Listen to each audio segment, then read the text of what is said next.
Epizoda 4. Živjo cona obdobja, najboljši kraj za zamujene sanje. Zakaj je to solo epizoda? Že nekaj časa sem itak razmišljala o tem, je bila to moja prvotna ideja, imeti solo podcast. Tako da zdaj mi je najbrž, si predstavljam, vesolje ponudil roko in mi dal to priložnost za narediti nekaj novega in za uresničitev svoje prvotne ideje. Do tle odločitve je pa prišlo tako, da zaradi narave, sogovornikovega poklica, ga nisem hotela mučiti, da se v tej vročini fura urco pa pol do Ljubljane in da pride na ta pogovor cel izmučen od te vročine. Zato sem se odločila, da midva raje določiva drug datum. Jaz sem pa zdaj mogla v bistvu res dobro premisliti, kako bom to speljala. Se pravi, o čem bom jaz zdaj govorila 1 uro? Ali pa malo manj, no, da bo to za poslušati. A imam jaz v bistvu sploh nekako dober glas za solo epizodo narediti, ker sebe poslušate tako next level kontrole. Tako da razen nekih omejenih misli, seveda, ki pridejo, je prišla tudi ena ideja in to lih o tem, kako so me skoraj te misli omejile, da tega ne naredim, da ne posnamem solo podcasta, ampak da ostanem v tej svoji coni obdobja in pač tukaj sem. Ampak, ja, dajmo začeti od začetka in kako je prišlo do tega. Takoj, ko sem ugotovila, da pač moj prvotni plan ne bo šel čez, se pravi, nimam sogovornika, so šli moji možgani v iskanje rešitev. Pa da ne pozabim. Zdaj trenutno ful delam na dihanju, kar pomeni, da zavestno dihaš, in ko sem ugotovila, da nimam sogovornika, sem začela ful paziti na dihanje, ker me je to dejansko spravilo v neko paniko. Kaj bom zdaj? V glavnem, dihanje res umiri situacijo. Ko umiriš dihanje, vidiš jasneje, brez panike, brez nervoze, delaš mirno pa jasno, tako kakor začutiš. Tako da potem sem začela razmišljati, si delati scenarije v glavi in sem imela 2 plana. Najprej, glede na to, da ob nedeljah objavljam, se pravi, ob nedeljah na 2 tedna pride epizoda ven, tako da zdaj tudi veste, kdaj pridejo epizode ven, nedelja na 2 tedna, v glavnem. Se pravi, tole snemam na četrtek, imela sem 4 dni za pripravo te epizode in sem imela pol 2 plana. Zdaj, prva je opcija, da spustim epizodo v nedeljo in itak sem začetnik in se delam pač kada načni in naslednjo nedeljo pač objavim novo in to je to in grem po tistem ritmu pol naprej. Ampak valjda sem začetnik, recimo temu ne pa čisti amater, ne bom tega naredila in dajmo zdaj držati disciplino pa speljati, kar smo si zadali. Kar pomeni, da pride na vrsto druga opcija, ki je pa to, da posnamem sama in bo kar bo, I guess. Pol mogoče je bila še tretja opcija, da predčasno pokličem nekoga, ki sem si zamislila za čez nekaj časa noter, ampak to nekako ni moj stil in tako hitro ne bi mogla pomeditirati pa strukturirati enega dobrega pogovora. Tako da, I guess, je bila že cel čas samo ena opcija in to je, da posnamem sama in dajmo tej opciji ime solo job. Se pravi, grem zdaj iz cone obdobja in grem v solo job, zraven imam pa moto stavk, da to res naredim. Boljš, da naredim, pa se prepustim, kakor da se čez nekaj časa vprašam, kako bi bilo, če bi. Drugače je to moto za ful veliko stvari pri meni in tudi tukaj sem ga uporabila in ker upam, da se mi bo obrestovalo. Tako da to je en kratek uvod in dobrodošli v prvi solo epizodi in to je solo job. Zakaj rečem prvi in ne edini? Ker najverjetneje bo še veliko takih stvari za poflikati in seveda glede na moj stil predpripravne epizode in ker nimam ful časa, glede na družinski urnik, handlati teh hitrih menjav, bom pač uporabljala take flikce. tukaj bom z vami delila moje razmišljanje in uvide, malo teorije, veliko svojih insidov na različne teme, ki se mi bodo porodile v glavi. In kot sem rekla, za danes se mi je naslikala tema cone obdobja in prepričanja, ki nas v tej coni obdobja držijo. In zakaj se mi zdi govoriti o tej temi zanimivo? Zato, ker cona obdobja pogosto pomeni stagnacijo. Čeprav se v njej počutimo varno, nam preprečuje rast, nam preprečuje neke nove izkušnje in dosežke. Veliko ljudi ostaja v takih neizpopolnjujočih situacijah, ker jih je preprosto strah neznanega. In razumevanje te cone obdobja nam pomaga ozavestiti, zakaj ostajamo v določenih vzorcih, kako jih presežemo, če si te spremembe res želimo. Tako da ja, najbrž se je že čisto vsak znajdel v tej coni obdobja. In tam je res tako fajn, res čist si navajen vsega, vse ti je poznano, vse je predvidljivo in varno. To pravzaprav je v bistvu definicija cone obdobja. Če pogledamo teoretično, če zdaj povem še prav by the book, cona obdobja je psihološko in vedenjsko stanje, v katerem človek deluje v okolju, ki mu je znano, predvidljivo in čustveno varno. Gre za rutino, znane situacije, vedenja in ljudi, ki ne zahtevajo posebnega napora ali pa soočenja s strahovi. V tej coni se počutimo sproščeno, vse je znano in vse lahko nadziramo.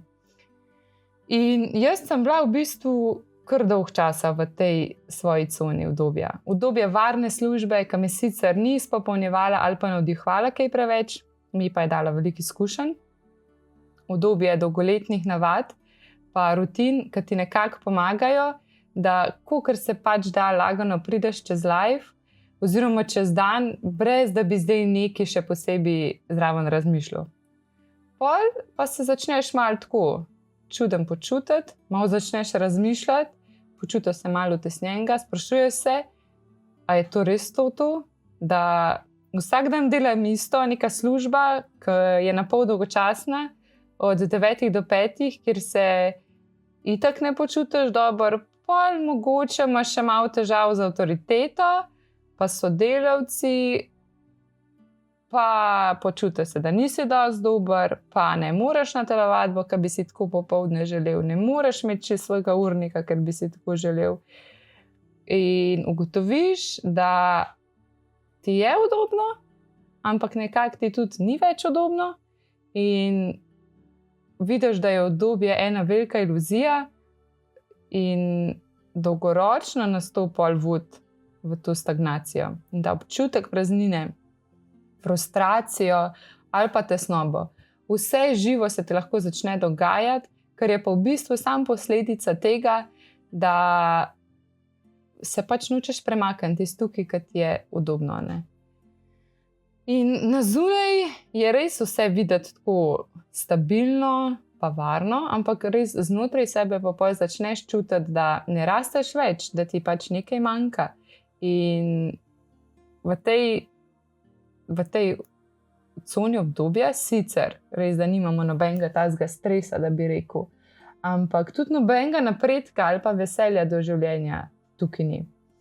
Tako da, kakor je komfi, iz nje nič kaj zares nekako ne pridobimo za življenje. Tako samo cool nam je, poznano, varno in to je ok. Dokler se nekaj ne premakne, bi rekla. Zdaj, ali te nekaj vrže iz te cone obdobja, ali se pa sam znaš prepoznati v njej in pol nekako naravno sledi, da bi rad izstopil iz tega. In takrat, a boš stopil iz tega ali ne, takrat želja po spremembi pretehta nad tem, da ti je udobno in takrat lahko zares začneš neko novo zgodbo plesti. Ampak kako zdaj to narediti, če si ti v teh ritualih že cel svoj life? Najprej se mi zdi, da se malo začneš opazovati, pa poslušati sebe, kaj čutiš ob vsakodnevnih stvarih, ki jih delaš. In pol v bistvu vidiš, koliko malo teh stvari, ki jih na dnevni bazi delaš zavestno in hitro vidiš, da si kar skozi na nekem avtopilotu. In ko vidiš to, da si na avtopilotu, pol si noter in lahko tudi vidiš več opcij pa rešitev, kako iz tega avtopilota izstopiti. In pol malo začneš razmišljati, kaj bi jaz zdaj drugače? Kaj sploh bi delal? Kaj bi mene izpopolnjevali? Kakšne so sploh opcije? Raziščeš različne opcije, ki bi te odgovarjale. Malo se začneš v bistvu spoznavati na novo. Pol malo planiraš, pol se pa itak čist posedeš, in greš v ene stare vzorce pa prepričanja, da te je strah. Mogoče se celo prepričaš, da nisi dosti dober in pol se vrneš pol ti ostaneta dve opcije. Zdaj lahko si rečeš, grem probat, ker life je itak predragocen in rajš probam, kakor da se enkrat čez 20 let vprašam, kako bi bilo, če bi takrat to naredil. In pač speleš. Ogromen je pa takih scenarijev, ki ljudje ne morejo iti čez to svojo bariero prepričanj, ki jih imajo, naprimer, kaj si bo drug mislil, kaj bo sosed rekel, nisem dovolj dober, in ne pridejo do tega. In škoda mi je videti toliko veliko potencialnih ljudi s toliko hudimi idejami, pa tega ne morejo izkoristiti zaradi tega, ker so toliko pač v tem, verjamejo toliko tem prepričanjem. In imajo navado delati izbire, ki jih delajo iz svoje cone udobja. Se pravi, izberem varnost pred neznanim, ker mi neznano nekako predstavlja nevarnost. In če zdaj to pogledamo nekako bolj iz fiziološkega vidika, kaj se v naših možganih dogaja, je v bistvu stvar kar logična, ker ima to evolucijske korenine, da je nas strah neznanega. Naši predniki, na primer, so živeli v okoljih, ki je bilo neznano in s tem je to prineslo, da je pač pogosto bilo tudi nevarno. Če so se podali v novo območje, so tvegali srečanja z divjimi živalmi ali pa sovražnimi plemeni ali pa pomanjkanjem hrane. In varno in znano okolje je pomenilo več možnosti za preživetje. Tako da mi v bistvu ta biološki program nosimo že tisočletja v sebi. In naši možgani nas želijo v bistvu zaščititi pred neznanim, ker, kot sem rekla, neznano možgani povezujejo z nevarnostjo. In ja, to dejansko izhaja iz delovanja naših možganov, predvsem amigdale, ki je tukaj od spredi, ki zaznava nevarnost. In možgani so programirani za preživetje.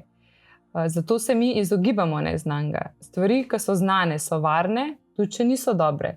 Naprimer, slaba zveza ali pa stresna služba. To je varno, v tem bom pač vztrajal. Zato možgani rajš vztrajajo tvem, kakor da tvegajo nekaj, da spoznajo nekaj novega. In ko hočemo zapustiti cono udobja, oziroma ko jo zapustimo, telo pogosto sproži odziv boj-beg, kar pomeni povečan srčni utrip, potenje, mišična napetost, da se moramo mi zdaj nekaj braniti, nekam zbežati. Ampak danes sicer ne bežimo več pred nekimi tigri, ki bi nas tam v divjini lovili, ampak nas pa še vedno v tej coni udobja zadržujejo različni strahovi, ki je v bistvu glih namesto tega tigra, nam zdaj te strahovi povzročajo te občutke, kar je pa tudi ena velika iluzija. Recimo strah pred neuspehom. Kaj, če mi ne uspe? Kaj, če se usmešam? In zaradi tega, ker nas je toliko strah tega neuspeha, rajš ostanemo tam, kjer smo, tam, kjer vemo, da imamo stvari pod nadzorom in obvladamo, čeprav smo mogoče nesrečni tam. Pol imamo mogoče še tak pogost strah pred zavrnitvijo. Pač ljudje smo socialna bitja, sprejetost v skupnosti je pač spet v zgodovinskem pomenu pomenil pač preživetje. In danes nas je še vedno strah, da nas bodo drugi sodili, kritizirali ali pa izločili. Ker lahko že takoj vidimo, da je res ena velika iluzija, ker vsak se s svojimi poveže. Pol je pa še strah pred izgubo varnosti, se pravi, tukaj se pa nanašamo na vse menjave službe, konec zveze, različne selitve, ker nas je takih sprememb po življenju pogosto strah. In vse to prinaša neko negotovost. In kot sem rekla, rajši vztrajamo v znanem, kot da gremo v neke situacije, ki bi nas mogoče osvobodile, ampak rajši se počutimo varne, čeprav nas to omejuje. In čeprav nas cona obdobja, recimo temu ščit, nas hkrati lahko hitro ujame v življenje, ki ga pa v resnici ne želimo živeti. In ko si pač v tej coni obdobja, bi rekla, da nisi preveč prisoten v tem trenutku in tudi nimaš nekih ciljev, oziroma ne vidiš, kako bi lahko te cilje dosegel. In itak je bolj udobno biti doma na kavču pa gledati TV, kakor pa slediti neki dobri rutini, iti na telovadbo, itak. Ampak pol je to verižna reakcija na to, kako se ti počutiš in posledično, kako se obnašaš do drugih in na čustva, ki jih doživljaš. In pol kar naenkrat vidiš, da kljub temu, da razmišljaš, zakaj ne, razmišljaš tudi, zakaj ja, in znotraj tebe se dela tak neskončen pogovor, pa pregovor, kdo bo zdaj zmagal, zakaj je recimo ja v fitness, ne v fitness. In tle, kaj bo pretehtal, je odvisna tvoja navada in želja potem, da to navado spremeniš.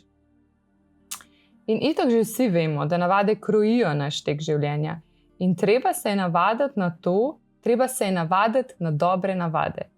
Treba se je navaditi na to, da iti v fitness je dober zate, dober za tvoje telo. Zdaj sem se toliko zapičala v ta fitness, ker je to edina stvar, ampak ni, no. Recimo, ali pa vzeti si 1 uro za sebe, da greš za sebe, za karkoli, da nahrani tebe, tvojo dušo, nasplošno, da si ustvariš rutine, ki služijo tebi.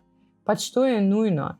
In ko se ti en dan ne bo dali to fitness, ko si boš en dan rekel, sej ne rabim jaz zdaj te kavice sam pol urce, da se umirim, boš vsem šel, zato ker zdaj si se pa to navadil, zdaj si se to na novo navadil. In boš to furo naprej. Kakor umivati zobe zjutraj pa zvečer. To je navada. Hkrati je pa to nujno za higieno. In zdaj res je, da če pogledamo iz psihološkega vidika, lahko vidimo cono obdobje kot varno, ampak kakor omejujoče okolje. V coni obdobja imamo manj stresa, manj tesnobe, manj te negotovosti, kaj pa bo. Imamo občutek, da imamo nadzor, ampak dolgoročno pa lahko pride do teh občutkov ujetosti, dolgočasenja, neke praznine, neizpopolnjenosti. Nič nam ni več zanimiv, dolgočasno nam je, sami se postanemo dosadni, če tako rečem, in nezadovoljni sami sabo, ker se mi zdi, da pol noter začnemo čutiti, da imamo potenciale, ampak jih v tem okolju, s tem mindsetom ne znamo nekako izkoristiti. Oziroma ne znamo ali pa mislimo, da jih ne moramo izkoristiti. Ampak vse, kar želimo doseči, se pogosto nahaja lih izven teh meja, izven cone obdobja, ker tam so nove izkušnje, nove priložnosti, nova znanja, ki jih pridobimo. In pol počas dojameš, da je vse ok, če stopiš malo ven iz teh omejitev, da stopiš iz fight-flight moda, se sprostiš in vidiš, kaj v resnici se vse da. Samo, če si ti to dovoliš. Da prešaltaš iz mindseta, zakaj se zdaj to meni dogaja, in greš v mindset, to se dogaja zame, in uspeš videti vse priložnosti, ki se ti ponujajo. Itak, ta shift mindseta, to je pač trening, ki ga moraš narediti, če hočeš izstopiti iz tega. In cona obdobja je tesno povezana z našimi notranjimi prepričanji o sebi, o svetu, o svojih sposobnostih. Če verjamemo, da nekaj ne zmoremo ali pa da nismo dovolj dobri, ali pa da je svet nevaren, se bomo sigurno da rajš držali znanega, čeprav to pomeni, da bomo stagnirali ali pa bili nezadovoljni.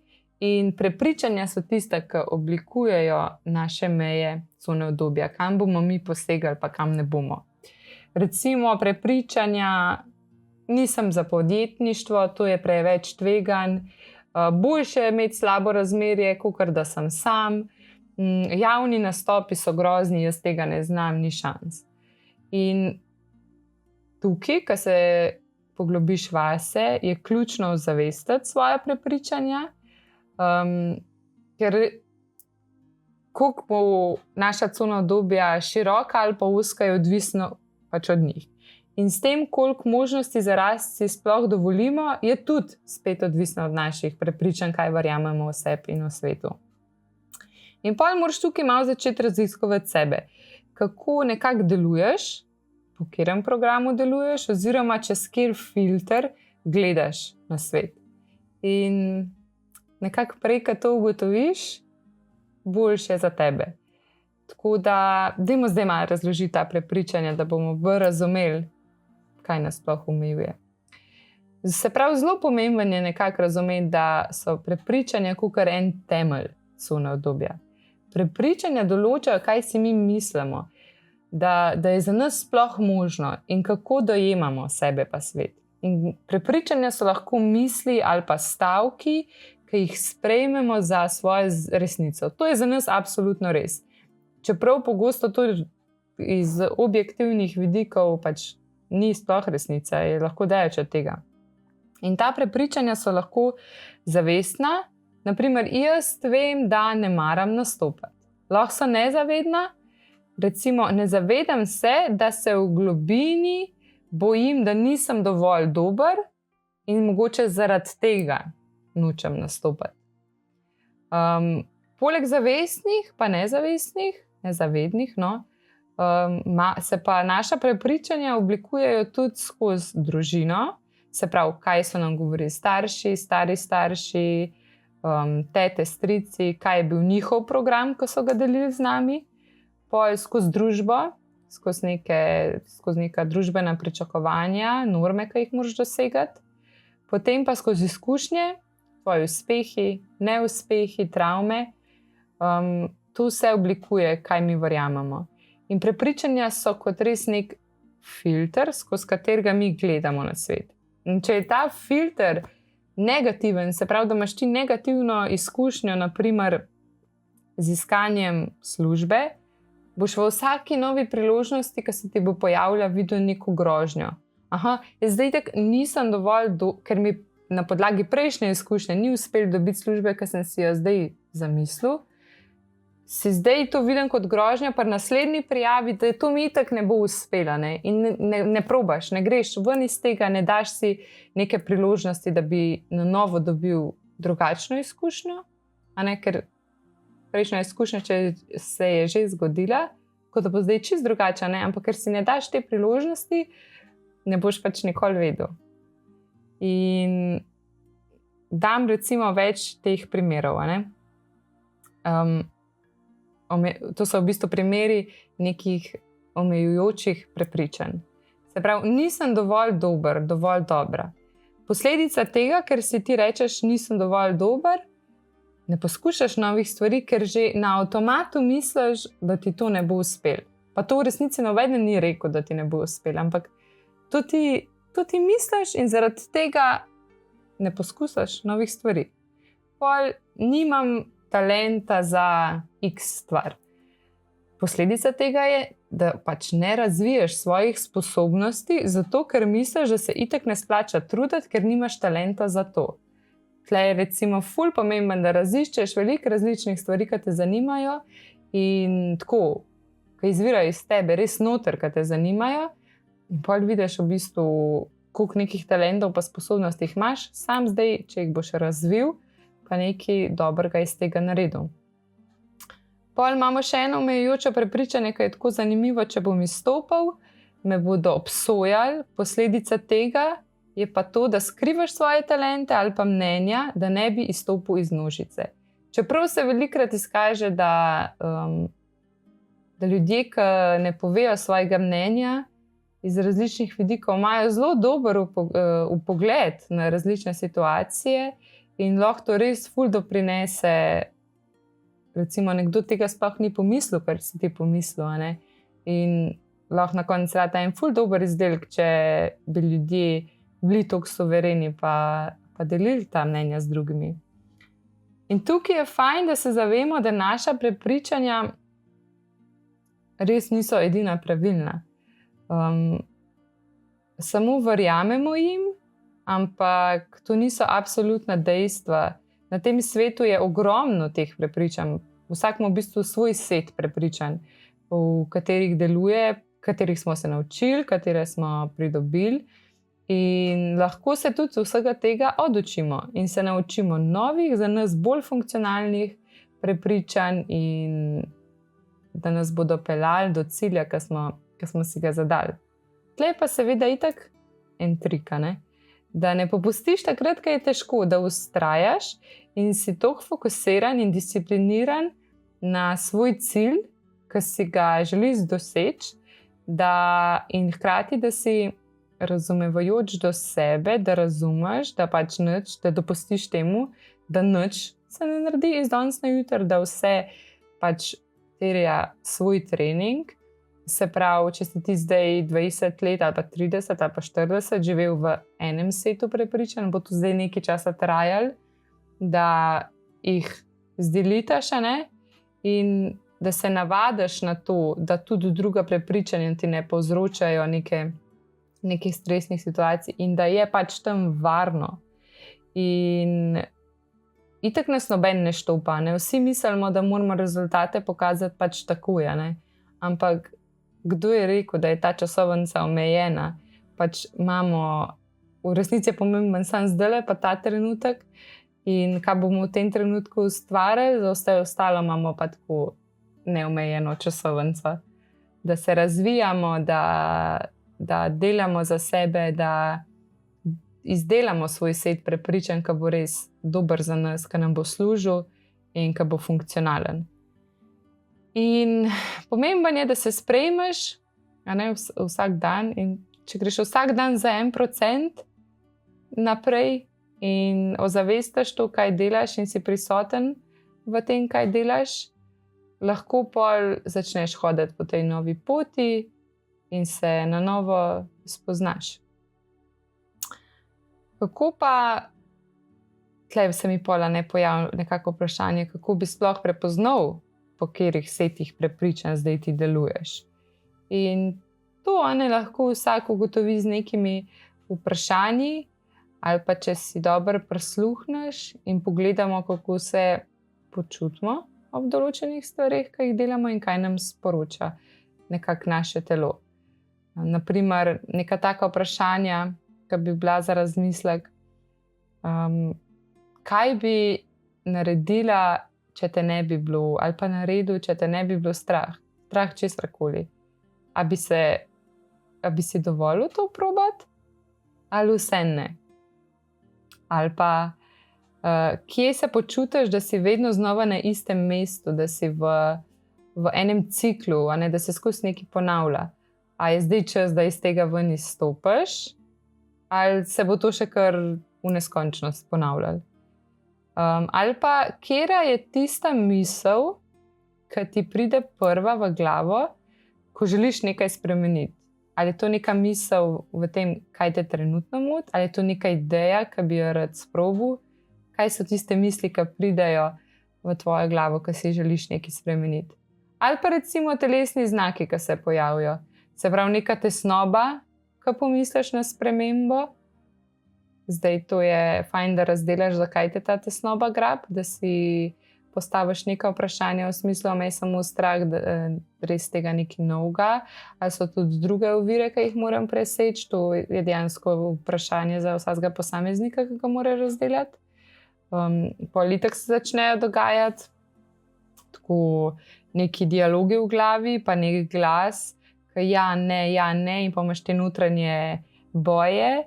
In pa še možgani ti lahko velikokrat delajo to racionalizacijo, se pravi, zdaj pa itak še ni časa, ne? zdaj pa še ni čas za to spremembo. Ali pa da še malo počakaj in tako, ampak nekako čakati na kaj je tako vprašanje, kot sem rekla. Zdaj smo v tem trenutku, sam ta trenutek je pomemben, nazaj ne moreš, naprej, v bistvu greš naprej skozi. Ampak se mi zdi, da vsak trenutek je pravi čas za neke, recimo, majhne spremembe in pa se zgodijo tudi tiste velike. V glavnem, če bi za danes želela sporočiti eno stvar iz te epizode, bi bilo to, da cona obdobja te varuje, ampak te ne izpopolnjuje.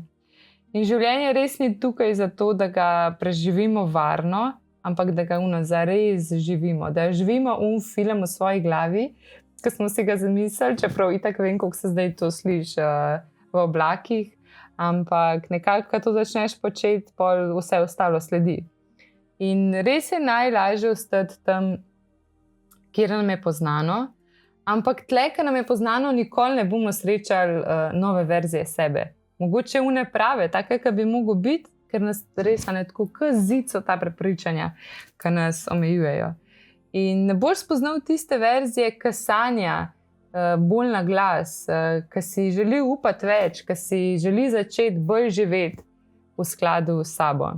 In tudi, če je korak majhen, že s tem pokažeš sebi, da si zaupaš, pa verjameš v to, da zmoreš nekaj več. Ker v resnici verjamem, da vsak je res poslan iz svoje nalogo in vsak zmore nekaj več, sam če se za to odloči.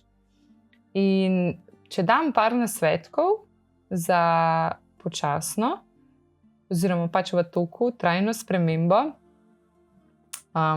recimo eno tako vprašanje za vsak dan bi bilo, a res izbiram udobje ali izbiram rast? Ker rast zna biti tako malo neprijetna, kot sem zdaj razložila. Ne počutiš se tako podobno v nekih stvarih, ki jih ne delaš vsak dan. In valjda ni nič narobe, če kdaj izbereš udobje. Samo da ni to zdaj ta avtomatska izbira, ki bi jo skozi izbiral. To je recimo en trik, da se to vprašaš, ali danes izbiram udobje ali rast. Pol naslednji trik bi bil, da si zapišeš eno prepričanje, ki zaznaš, da te omejuje. Naprimer, prepričanje, ki je pogosto, nisem dovolj dober.